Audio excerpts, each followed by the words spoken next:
அதிகாரம் 19. எசேக்கியா எசாயாவிடம் திருவுளம் கேட்டல். அரசர் எசேக்கியா இதை கேட்டு தம் ஆடைகளை கிழித்துவிட்டு சாக்குடை உடுத்திக்கொண்டு ஆண்டவரின் இல்லத்தினுள் நுழைந்தார். அரண்மனையின் மேலதிகாரியான எலியாக்கிமையும் எழுத்தர் செபுனாவையும் குருக்களில் முதியோரையும் சாக்குடை உடுக்க செய்து ஆமோத்சின் மகனாகிய எசேயா என்னும் இறைவாக்கினரிடம் அனுப்பினார். அவர்கள் அவரிடம், எசேக்கியா கூறுவது இதுவே: இன்று துன்பமும் கண்டனமும் அவமானமும் மிக்க நாள். பிள்ளைகளை பெற்றெடுக்க நேரம் வந்துவிட்டது. ஆனால் பெற்றெடுக்கவோ வலிமையில்லை. வாழும் கடவுளை பழித்து இகழும்படி அசீரிய மன்னனாகிய தன் தலைவனால் அனுப்பப்பட்ட ரப்சாக்கே சொன்னவற்றையெல்லாம் உம் கடவுளாகிய ஆண்டவர் கேட்டிருப்பார். அச்சொற்களை முன்னிட்டு உம் கடவுளாகிய ஆண்டவர் அவனை தண்டிப்பாராக. நீரோ இன்னும் இங்கு எஞ்சியிருப்போருக்காக மன்றாடும் என்றார்கள். அரசர் எசேக்கியாவின் அலுவலர்கள் எசாயாவிடம் வந்தபொழுது எசாயா அவர்களை நோக்கி, உங்கள் தலைவனிடம் இவ்வாறு சொல்லுங்கள்: ஆண்டவர் கூறுவது இதுவே: அசீரிய மன்னனின் கைக்கூலிகள் என்னை இகழ்ந்து சொன்ன வார்த்தைகளை கேட்டு அஞ்ச வேண்டாம். இதோ நான் அவனிடம் ஓர் ஆவியை அனுப்புவேன். அவன் ஒரு வதந்தியை கேட்டு தன் நாட்டிற்கு திரும்பி போய்விடுவான். அவனது நாட்டில் வாளால் வெட்டுண்டு அவன் இறக்கும்படி செய்வேன் என்றார். அசீரியர் மீண்டும் அச்சுறுத்தல். அவ்வாறே அசீரிய மன்னன் லாக்கிஸை விட்டு வெளியேறிவிட்டான் என்று ரப்சாக்கே கேள்விப்பட்டு அங்கிருந்து கிளம்பி சென்றபோது லிப்னாவுக்கு எதிராக தன் மன்னன் போரிட்டு கொண்டிருப்பதை கண்டான். அப்பொழுது அசீரிய மன்னன் எத்தியோப்பிய மன்னனான திர்காக்கா தனக்கு எதிராய் படை திரட்டி கொண்டு வருவதாக கேள்வியுற்று எசேக்கியாவிடம் மீண்டும் தூதரை அனுப்பி, யூதா அரசன் எசேக்கியாவிடம், நீங்கள் இவ்வாறு கூறுங்கள்: எருசலேம் அசீரிய மன்னனின் கையில் ஒப்படைக்கப்பட மாட்டாது என்று கூறும். உன் கடவுளை நம்பி ஏமாந்து விடாதே. இதோ அசீரியாவின் மன்னர்கள் எல்லா நாடுகளுக்கும் செய்திருப்பதையும் அவற்றை முற்றிலும் அழித்ததையும் நீ கேள்விப்பட்டிருப்பாய். அப்படி இருக்க நீ மட்டும் தப்பிவிட முடியுமா? என் முன்னோர்கள் அழித்துவிட்ட கோசான், ஆரான், ரெட்சேபு ஆகியவற்றையும் தெலாசாரிலிருந்த ஏதேனியரையும் அந்நாடுகளின் தெய்வங்களால் விடுவிக்க முடிந்ததா? ஆமாத்தின் மன்னன் எங்கே? அப்பாத்தின் மன்னன் எங்கே? செபர்வையும் ஏனா, இவ்வா ஆகிய நகர்களின் மன்னர்கள் எங்கே என்று கேட்குமாறு கூறினான்.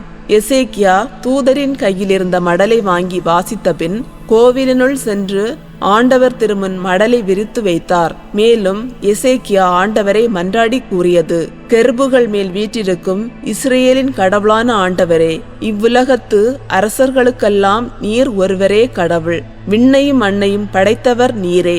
ஆண்டவரே, நீர் செவிசாய்த்து கேட்டருளும். ஆண்டவரே, உம் விழிகளை திறந்து என்னை நோக்கியருளும். வாழும் கடவுளை பழித்துரைக்க தூதனுப்பிய சனகரிபின் சொற்களை கேட்பீராக. ஆண்டவரே, அசீரிய மன்னர்கள் வேற்றினத்தாரையும் அவர்கள் நாடுகளையும் அழித்தது உண்மைதான். அவர்கள் வேற்றினத்தாரின் தெய்வ சிலைகளை நெருப்பிலிட்டு எரித்தார்கள்.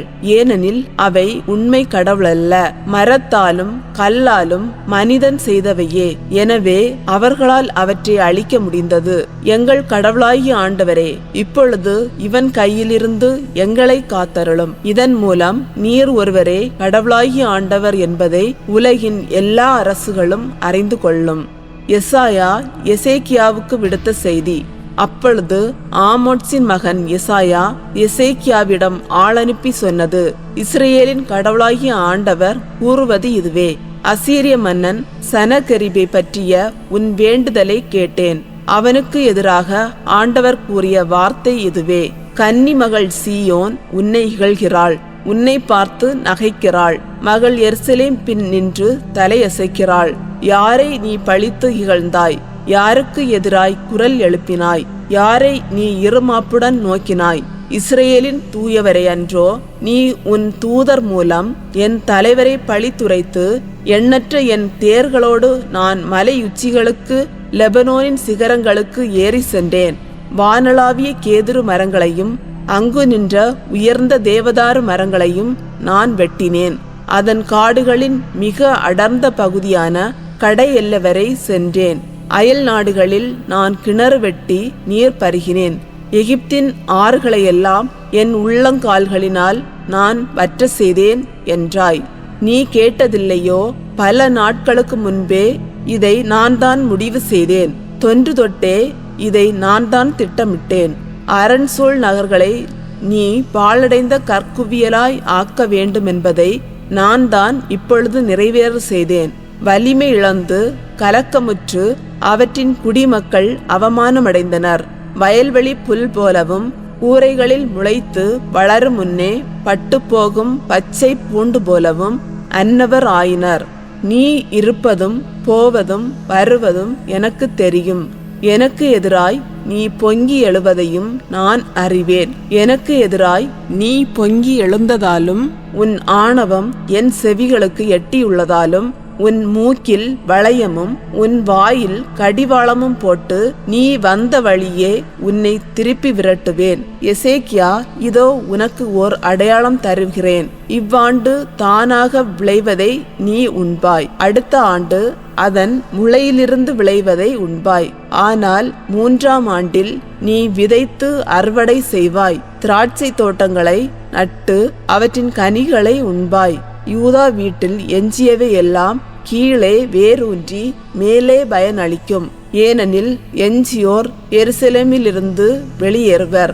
உயிர் பிழைத்தோர் சீயோன் மலை நின்று புறப்படுவர். படைகளின் ஆண்டவரது ஆர்வமே இதை நிறைவேற்றும். ஆதலால் ஆண்டவர் அசீரிய மன்னனை குறித்து இவ்வாறு கூறுகிறார்: இந்நகருக்குள் அவன் நுழைய மாட்டான், அதில் அம்பு எய்ய மாட்டான், அதை எதிர்த்து கேடயத்துடன் வரமாட்டான், அதற்கு எதிராக முற்றுகை தளம் எழுப்ப மாட்டான்.